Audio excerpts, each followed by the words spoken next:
Hi, Willie. I thought I'd share one with you that you probably know. I don't know if you know it. Uh, I like doing this, but you need two decks of cards, and well, we'll see.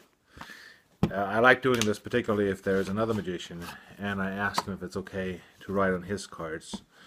Uh, and sometimes if you have a paid gig, you're gonna destroy some cards. I don't know if you know it. Probably know it. And so what happens is you start with the red deck and you have the blue deck set aside somewhere.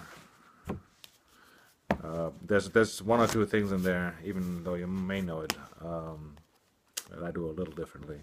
It's a great effect either way. So you have three cards chosen. Let's say let's do it face up. Let's say you choose the, I don't know, ace 2 3, just for sake of argument. Ace 2 3 and ace 2 3 of clubs, say, and you have those cards assigned on the back, and not on the front but on the back.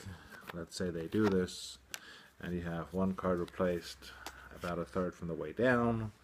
Doesn't matter which one. You have a card replaced somewhere around the center. Again, it wouldn't necessarily matter which one. And you have one card replaced somewhere close to the bottom. And that's it. And you set you give the red cards to a spectator and say, put your hand on top. Don't let me touch those cards again until we're done. Wouldn't it be great if I could find these cards, yada yada,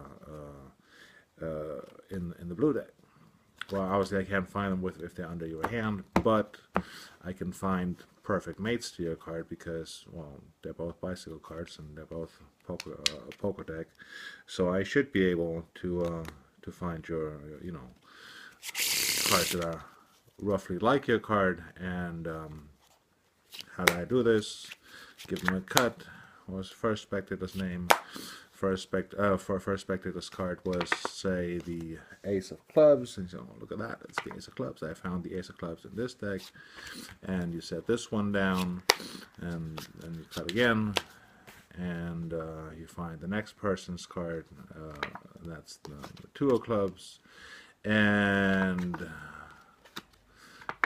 I'm I'm looking at myself in the camera, so I'm sorry, but anyway, so if I find this card, and I'm going to see if I can shuffle to yet one more card, and the last card would be this card, the three of clubs in the blue deck, which is impressive, yada yada, and so on and so forth. And of course, instead, not only did you find their cards, but those cards are the signed cards. This, of course, is the Unholy 3 from also from Darwin Ortiz. If you, I don't know if you know this, or I don't know if you do this.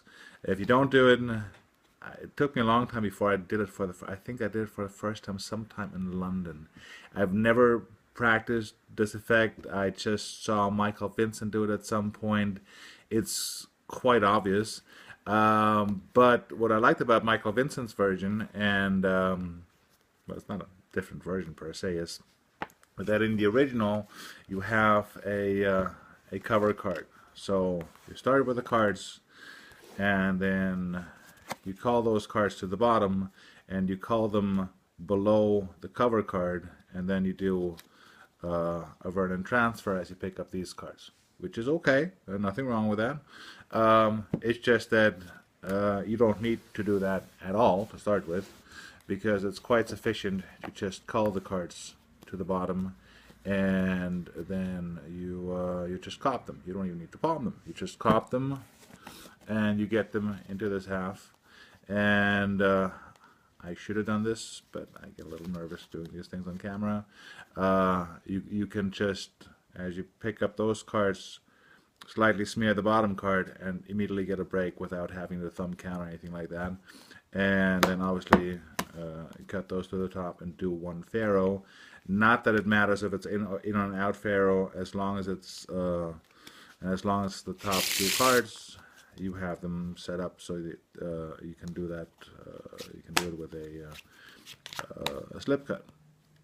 if you do the wrong sort of ferro, you just do one more slip cut and you get them.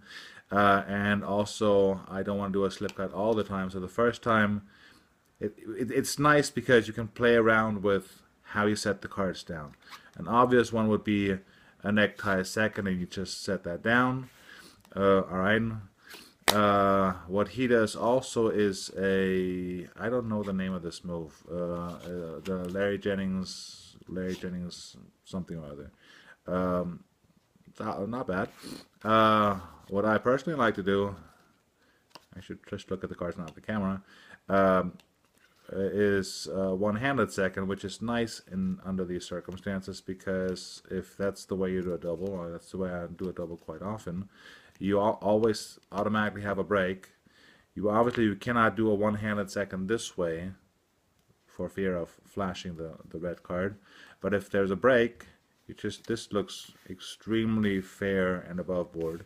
Also, rather than doing a slip cut on the table, if you do a slip cut on the table, in my opinion, there isn't much of a point of picking up the cards if you want to just show the top card. And again, I suppose you could do a table double or whatever. And I don't like doing a slip cut over and over again. So I think I did this. I mean, there's other ways of getting rid of this card with a shuffle, with a lift belt shuffle and running one single, or a double undercut, or a slip cut. It's not wrong to do a slip cut. I don't think you need to do it 3 times in a row. And I'm sorry. The last thing, really not much of a point to it. I mean, what you see is what you get, and the effect is obvious. A KM move works well, and then you should do this so they can see all those cards, and you build up the effect, and yada yada, and so on and so forth. Look, they're all, I did all that. I found your cards, well, not quite your cards. And what I wanted to say is, if you don't already do this, you should try it. I mean, it's for a magician, it's just nothing, and I do not understand why Michael Vincent had to do this on Foolers. I don't see the point of doing this for magicians. It's certainly not a magician Fooler, but it is a very, very strong effect for lay people. And if you don't mind having some cards destroyed, or like I said, if I've never met a magician. So, because we were just talking about magicians, folks that consider themselves magicians that mind having their cards destroyed when you do that for them, because they think it's the greatest thing since sliced bread. But then if that sort of thing fools you, you don't know that much about cards.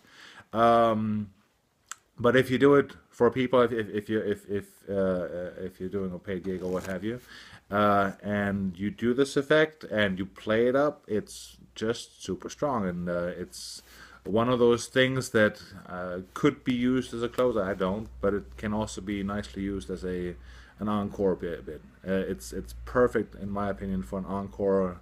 They've seen whatever you had to do, and they want to see one more thing, and it's got to be something really special. This for lay people is super special and very strong, and I enjoy performing it. All right, so just to remind you, I know you know this already, but anyway, there you go.